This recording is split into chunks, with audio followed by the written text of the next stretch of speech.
오늘 주제 발표를 하실 분은 김재용 변호사인데, 이분은 인천에서 인권 변호사로 열심히 활동하고 있고, 변호사라는 게 사실 시간과 싸움입니다. 이 귀한 시간에 다 돈인데 여기까지 오셔가지고 이렇게 시간을 할애해 주시고, 또 이분이 또 인천에서 굉장한 활동을 많이 하십니다.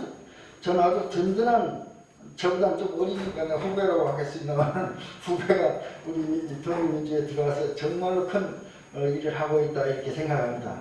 우리 김재용 변호사의 오늘의 주제, 남북이 가야 할 평화의 길에 대한 주제 발표를 듣기로 하겠습니다. 김재용 변호사를 소개합니다. 예, 반갑습니다.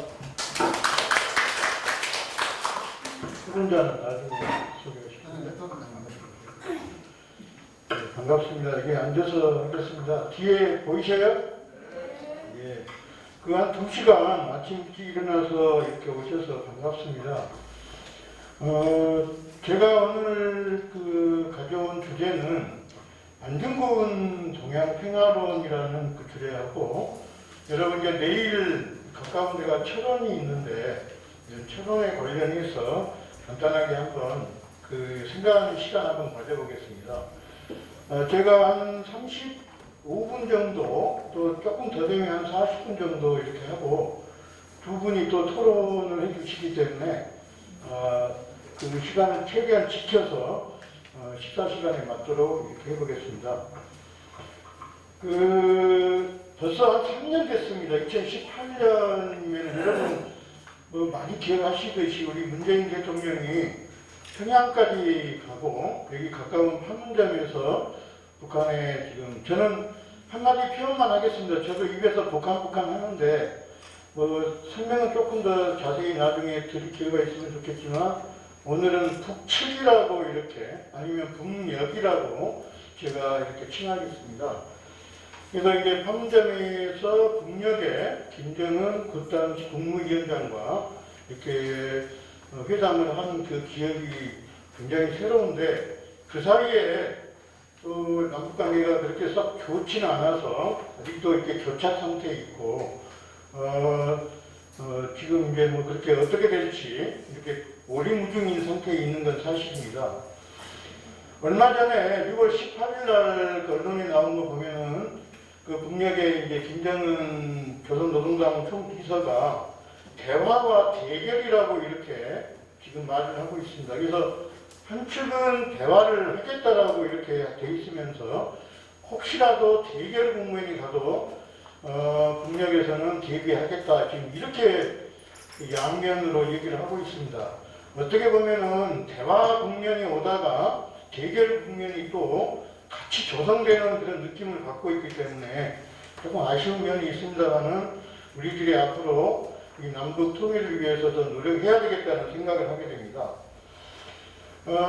오늘 주제는 바로 넘어가서, 안중근, 여러분 너무나 잘 아시잖아요. 안중근 의사라고 표현합니다, 보통. 안중근 의사에 대해서 좀 새로운 각도에서, 원래 알고 있지만은 좀 말씀을 드리는 자리가 되겠습니다. 안중근 의사가 이토 히로부미 이등방문이라고 하는 일본의 당시 총독을 하얼빈이라는 만주에서 권총으로 저격해서 사살한 게 112년 전입니다. 날짜는 1909년 10월 26일입니다. 10월 26일 하니까 또 다른 날도 하나 있습니다만, 어쨌든 그날 안중근 의사가 하얼빈역에서 이토 히로부미를 저격해서 사살을 했는데, 그 의미는 우리가 보통은 이렇게 이제 알고 있죠. 그 당시 우리나라의 침략의 원흉이고, 또 일본의 가장 이제 최고 총독 수상이었던가 그럽니다. 그래서 우리 안중근 의사가 저격을 해서 암살했다, 이렇게 보통 알려져 있거나 많이 알고 있는 건 사실입니다. 그것도 맞는 말이고요.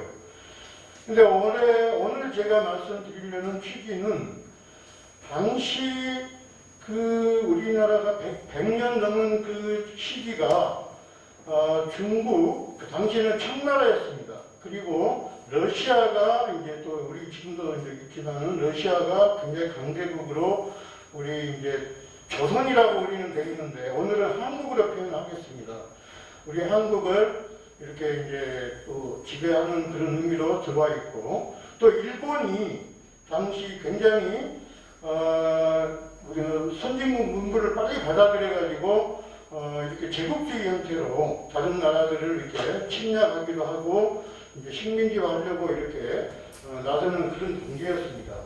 그래서 그 당시에 우리가 흔히 말하는 시기는 제국주의 시대라고 얘기를 합니다. 그때 안중근사가 이토 히로부미를 암살이라고도 저격했죠. 저격을 했는데 이 페이지에 이렇게 이제 말씀을 드리겠습니다. 조사받으면서 얘기를 하는 것은 이렇게 이제 얘기했습니다. 이토 히로부미가 당시 동양 평화라고 빙자하는 그런 것을 하면서 한국의 침략을 자행하고 오히려 동양 평화를 결함했기 때문에 자기가 총을 쐈다 이렇게 얘기를 했습니다. 그러면서 안중근사가 1910년 2월 7일 법정 재판을 받은 그 자리에서는 재판관에게 내가 이토 히로부미를 죽인 것은 대한민국 의군 참모 중장으로서 한국의 독립과 동양의 평화를 위해서 한 일이요 이렇게 당당하게 얘기를 했습니다. 지금 말씀드린 대로 당시에 중국과 우리 한국 그리고 일본 그 다음 이런 동북아 정세는 러시아까지 포함해서 제국주의가 이렇게 진행이 되면서 특히 일본하고 러시아, 중국이 이제 이렇게 부딪히면서 일본이 우리나라를 병탄하기 위해서 청일전쟁을 일으켜서 이겼고 그거 여세를 몰아서 이제 러일 전쟁을 일으키는 그 단계였습니다.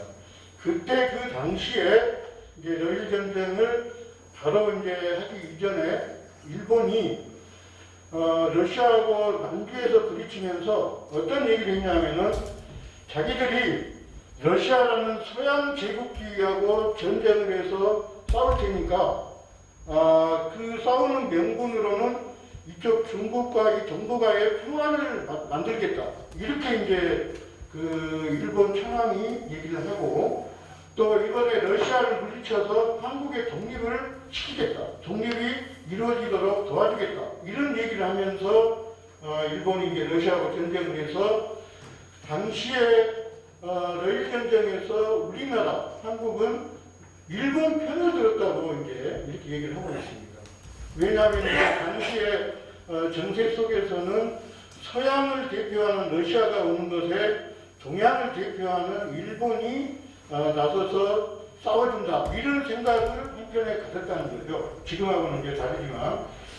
그런데 러일 전쟁에서 이긴 일본이 이제 어떤 행토를 했냐면 오히려 우리 한국을 더 외교권을 빼앗고 우리나라 주권을 이제 더 유린하고 고종을 폐위시키고 이렇게 하면서 우리나라를 이제 점점 지배하려는 그런 속셈을 드러내기 시작했습니다.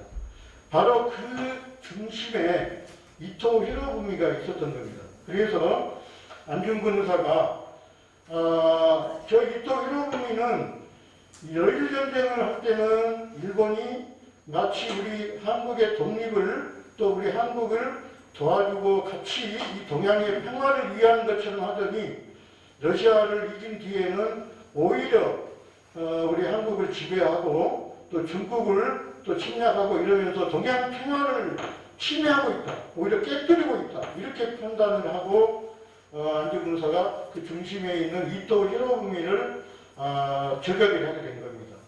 그래서 안중근 의사의 이토 히로부미 저격은 단순히 그냥 우리가 하면 의열단이 하는 그런 암살 이런 수준이 아니고 정말 그 대의명분과 당시 동양 평화라고 하는 그런 동북아의 그런 대의를 가지고 했던 그런 아주 대단한 의거다 이런 이제 말씀을 드릴 수 있겠습니다. 그 다음에 안중근 의사가 이제 이토요도구미를 저격해서 사살한 이후에 위순이라고 하는 감옥에 이제 갇혀서 재판을 받는데, 이때 당시에 리순은 이제 우리가 여순이라고 알려있는 그 산정반도에 있는 그쪽입니다. 그래서 그 리순은 우리가 지정학적으로 보면은 그 당시에도 그렇고 지금도 그렇고 중국과 그 다음에 우리 한국, 그 다음에 이제 내려오는 그 러시아, 이 지역에서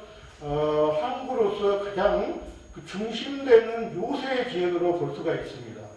근데 거기에 이제 감옥에 갇혀서 자기 재판을 이제 기다리면서 안중근 의사가 동양평화론이라는 이런 이제 글을 쓰기 시작합니다. 다시 말하면은 내가 이토 히로부미를 총을 쏜 것은 동양 평화를 위한 것이었고, 앞으로 그 동양 평화를 위해서는 우리 한국, 일본, 중국이 어떻게 나가야 되는가에 대한 자기 사상을 이렇게 펼치는 그런 내용입니다.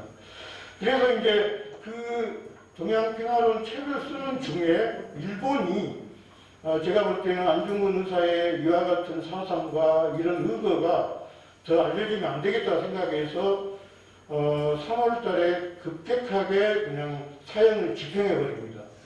그래서 그 서문하고 앞에 단락만 이제 완성이 되고 미완으로 남는 그런 책이 됐는데, 어쨌든 이 안중근 의사의 동양평화론의 핵심을 보면은 이런 게 있습니다. 리순을 일본이 청일전쟁에서 이기면서 이렇게 리순을 빼앗았는데, 그걸 다시 중국에 돌려주고 리순 항구를 중립화하고 거기에서 중국과 일본과 한국이 공동으로 관리를 하면서 동양평화회의를 개최하자. 또 거기에 공동은행을 만들고 화폐도 공동으로 사용하고 또 공동의 군대를 만들어서 어떻게 보면은 이제 삼국이 같이 거기에서 연합 형태로 관리하고 동양 평화의 그 주요한 지점으로 만들자, 이렇게 이제 제안을 하는 내용이 안중근 의사의 동양 평화론 내용입니다.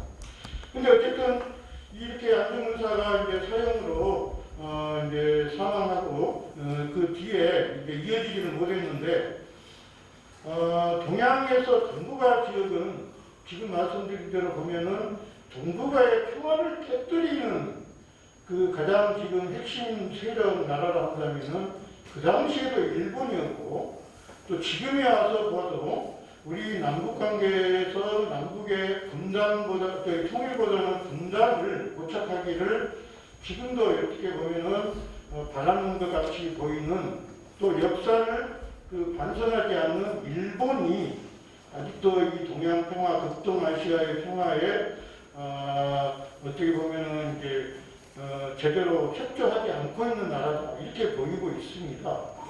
그런데 이 안중근 의사의 이 평화론은 오히려 제2차 세계대전이 끝난 이후에 이제 여러분이 지금 보면은 유럽이 EU라고 해서 유럽연합으로 이렇게 결성이 되어 있잖아요. 그 유럽연합을 그 결성된 그 모습을 보면은 오히려 그 안중근 의사의 이 동양 평화 사상이 아까 말씀드린 한중일을 중심으로 하는 그런 사상이 유럽에서 실현된 것 같이 이렇게 우리가 보입니다. 1945년 세계대전이 끝난 뒤에 유럽에서는 프랑스와 독일을 중심으로 다시 유럽에 이렇게 전쟁이 있으면 안 되고 서로 간에 강대국이 하나 패권 전쟁을 하면 안 된다라는 인식이 되면서 처음에 1952년에 프랑스, 독일, 그 다음에 네덜란드, 베네룩스, 이제 이런 벨기에, 룩셈부르크 이런 나라들이 석탄과 그 철강 지대가 루르 자르 지역이라는 그 지역이 있습니다. 독일하고 프랑스 그 중간에 있는 그 지역을 중립화하는 형태로 해서 경제 공동체로 이렇게 만들어서 서로 그 부분을 공동 관리하고 이렇게 하자, 이렇게 이제 협약을 맺습니다. 그게 지금의 유럽연합을 태동시키는 계기가 된 겁니다. 마치 안중근 의사가 아까 말한 위순에 공동 그런 화폐나 은행이나 또 평화회의를 개최하고 또 군대까지도 이렇게 만들어서 관리하자고 했던 거하고 그런 이제 사상적으로 유사한 것이 이제 유럽에서 생긴 겁니다. 그래서 유럽연합이 그 이후에 경제 공동체를 거쳐서 여러분 잘 아시는 지금 그 유로라고 하는 화폐까지 공용으로 사용하는 그런 연합체. 이렇게 이제 유럽은 하나의 단일한 그런 경제 정치 공동체로 지금 이제 진행해 왔던 겁니다. 자, 이제 이 말씀을 드리는 이유는 지금 우리 한반도를 보시면은 안중근 의사가 112년 전에 이토 히로부미를 저격했던 그 당시는 남과 북의 분단은 없었습니다. 오히려 2차 세계대전이 끝나면서 우리 한반도는 남과 북으로 이제 분단이 되고 6.25 전쟁까지 거치면서 75년 넘게 지금 분단된 그 상태에 있습니다. 오히려 유럽은 각국의 나라끼리도 이렇게 통합을 해 나가는 단계인데 우리 한반도를 중심으로 한 이 동북아의 질서를 보면은 우리 한 나라가 남과 북으로 나뉘어 있는 것에서 더 나가서 지금 중국과 미국, 일본이 특히 미국과 이제 중국은 무역 전쟁을 넘어선 굉장히 이제 그 큰 대립을 지금 하고 있고 우리 주변에 또 일본은 미국과 긴밀한 동맹하에서 우리 이제 북한을 이제 북쪽이죠. 그러니까 북녘을 상당히 이렇게 경계하면서 남북 분단의 어떤 그런 혜택을 보고 있는 것 같은 그런 상황에 처해 있습니다. 또 이제 러시아가 이제 위에 있으면서 우리나라는 흔히 말하는 4대 강국이 둘러싸고 있는 그런 형태 속에서 지금 통일을 이루지 못하고 있습니다. 다시 말하면은 남북 분단이라고 하는 것은 안중근 의사가 얘기했던 동양 평화에 가장 지금 저해되어 있는 상태, 가장 안 좋은 상태로 있는 것이 우리 한반도의 정세인 겁니다.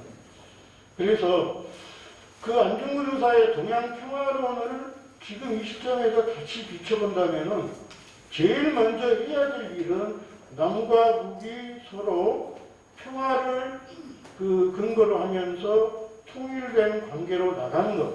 그게 우선적이고 그걸 중심으로 해서 중국과 러시아, 일본 또 여기 진출되어 있는 미국 이런 큰 강대국 그 간에도 평화적인 그런 분위기를 만들고 평화 협정이 이루어지면서 이 동북아에 다시는 전쟁이 일어나지 않도록 하는 것이 우리가 안중근 의사의 그 아까 앞에 말씀드린 동양 평화론을 계승해가고 발전시키는 그런 사상이라고 제가 말씀드릴 수가 있겠습니다.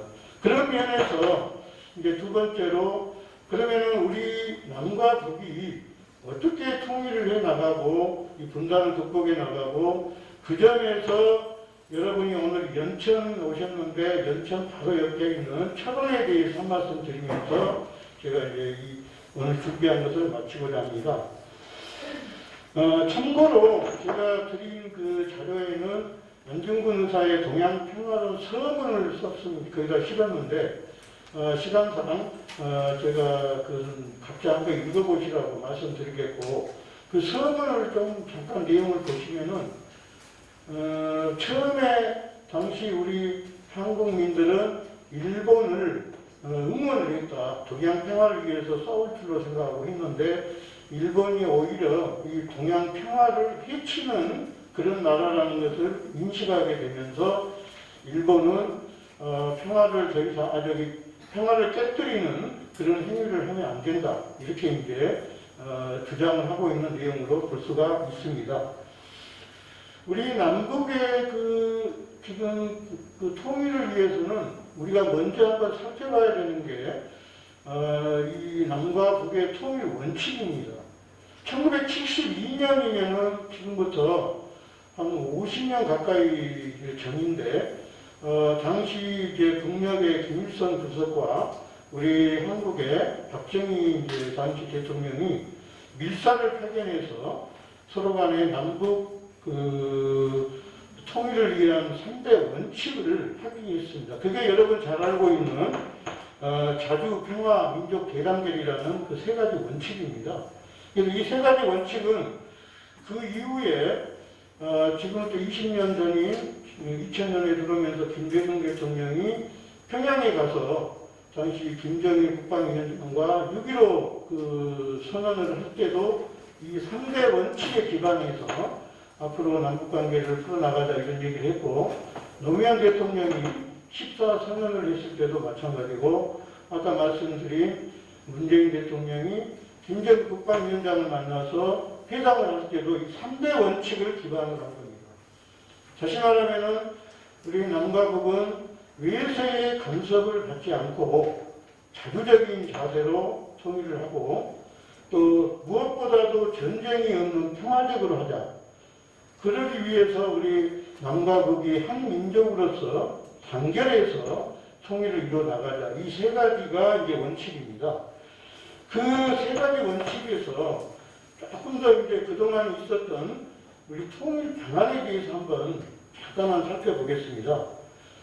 저는 개인적으로도 그렇고 또 우리 한국 역사상 정치사에서 김대중 대통령은 참 여러 측면에서도 많은 업적을 남기시고 있지만은 2000년 전에 그 6.15 선언을 이끌어내면서 특히 그 이전에 본인의 그 연방제 통일 방안에 대해서 이렇게 제시하면서 남북 통일을 위해서 애써온 점을 굉장히 높게 평가합니다.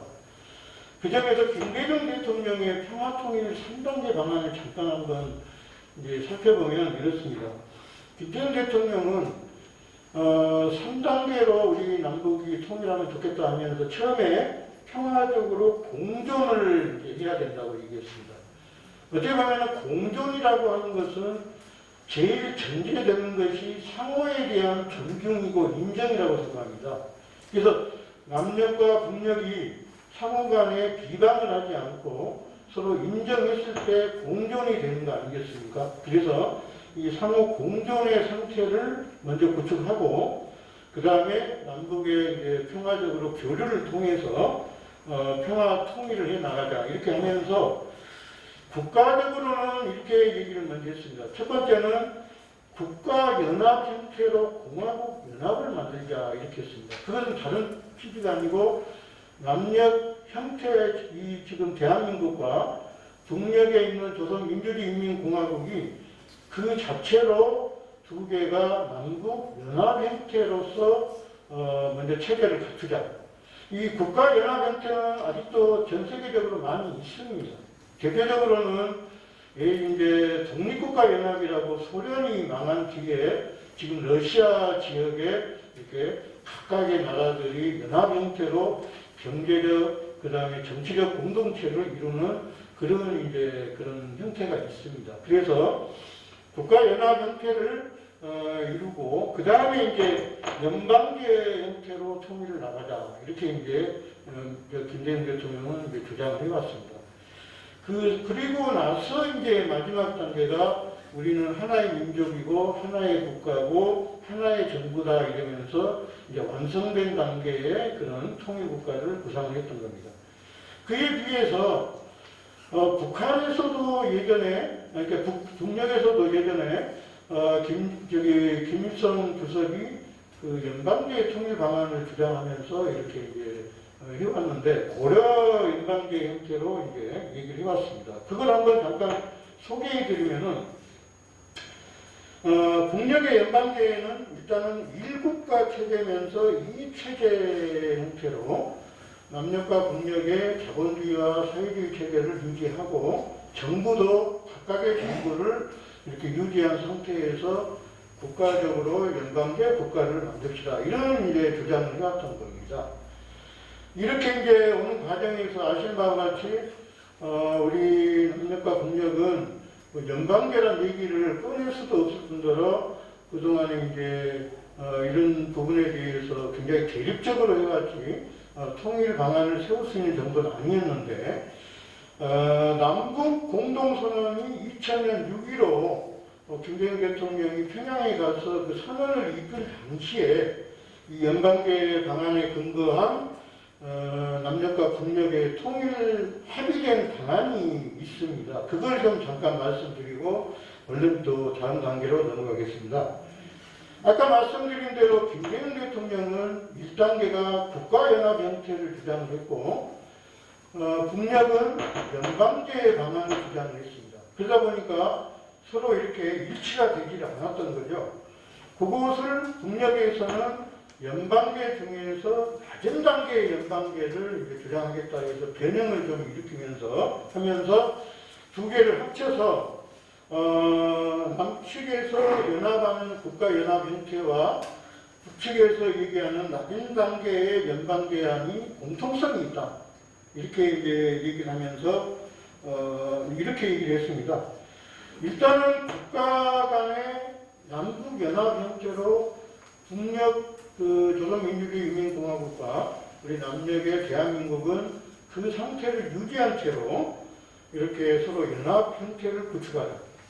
또 북녘의 사회주의 체제와 우리 남녘의 자본주의 체제도 그대로 두고 또 정부도 북녘의 정부와 남녘의 대한민국 정부를 그대로 유지한 채로 일단은 서로 간에 연합 형태를 구축해 나가면서 시작하자. 이렇게 이제 서로 합의를 보고 대신에 이제 연합정부라고 연합국가 이런 형태의 그 통일정부라고 하는 것은 외교와 국방과 이런 대외적인 것은 공통으로 이제 그 연방정부에서 이제 다루고 북녘과 남녘에는 각각의 정부에 그 맞게 이제 활동하는 그런 체제를 얘기했던 겁니다. 그래서 우리 이제 영어로 한다면은 고려 민주 연방제라고 이렇게 이제 표현을 좀 이제 할 수가 있는데 왜 고려라고 했냐면은 당시에 북녘과 남녘에서 공통된 어떤 형태는 외국에도 꼬레아는 형태로 고려가 좀 더 훨씬 알려질 수 있다 이런 얘기가 있었고 또 연방제 형태이기 때문에 컨페더럴 이렇게 하는 형태로 연방제 국가를 이제 상정을 해서 준비를 한번 했습니다. 다만 이 부분이 이제 계속 이어지지를 못하고 노무현 대통령 때 그 이후로 지금 문재인 대통령 지금 말씀드린 회담까지 오면서도 앞으로 통일 방안에 대해서는 그 이상 진전이 이루어지지는 못하고 있는 단계입니다. 이와 같이 우리 지금 남녘과 북녘이 벌써 20년 전에 이런 얘기를 나눈 그런 시점에서 일단 천안은 지금으로 보면은 이제 군사 분계선을 이제 맞대고 있는 이제 우리 예전 말로 하면 수복 지역입니다. 다시 말하면 6.25 일제에서 분단된 당시에는 철원이 이북 지역에 있다가 6.25를 거치면서 일부가 이제 우리 남쪽으로 이렇게 이제 수복됐다고 표현합니다만 어쨌든 이 지역이 된 지역이고 철원군의 상당 부분은 민통성이라고 해서 군대가 이렇게 통제하고 있는 그런 지역입니다. 특히 인구는 한 5만 정도밖에 되지는 않는데 거기 철원은 철원 평야가 확장돼 있어서 용암지대로서 또 한탄강이 흐르고 이러면서 예전부터 아주 그 물산이 좀 풍부하고 또 교통이 발달한 그런 강원도에 돼 있지만 경기도하고 인접한 생각보다는 이 중부지방에 굉장히 요충지라고 볼 수 있는 지역입니다. 철원썰 그러면 굉장히 유명하잖아요. 그것이. 어쨌든 이 철원은 지금에서 이제 잠깐 설명해 보면은 특히 재미있는 것은 뭐냐면은 지금 경원선이 그 통과하고 옆으로 지나가는데 바로 연천 신탄리까지가 이제 그 경원선이 지나가는 지역으로 지금 끊겨 있습니다. 여러분 경원선은 이제 서울에서 원산까지 이어지는 철도인데 이 철원에서 예전에 일제 때는 금강산으로 가는 철도가 있었고 지금도 그것은 가능하다고 합니다. 그래서 일제 당시에 일제 그 살 때 금강산으로 가기 위해서 이 철원에 철길에서 이제 갈아타가서 이렇게 가는 길목이다 보니까 굉장히 이제 철원이 교통이나 관광 지역으로 발달했던 지역입니다.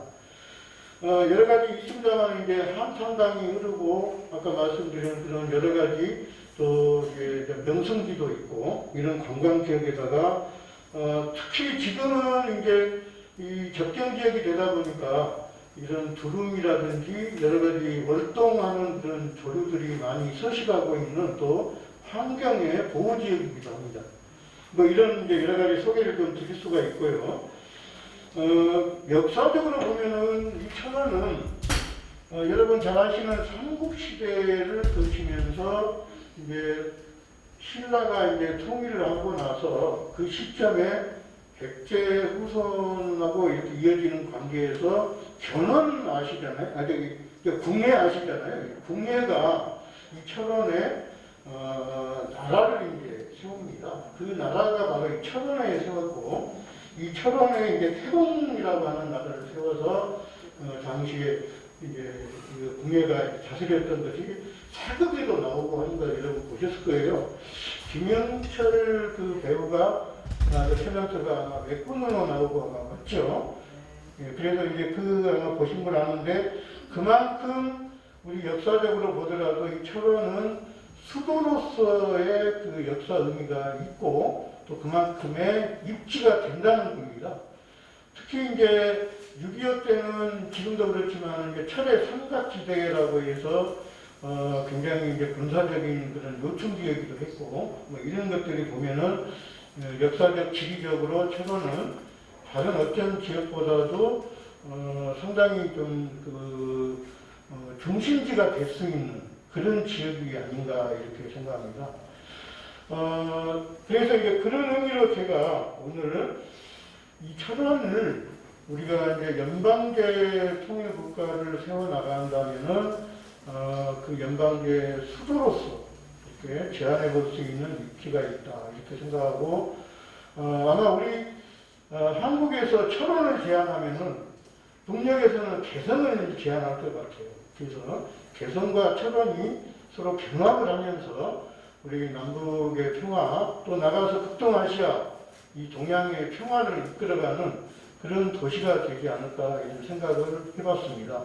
이상 마치겠습니다. 감사합니다.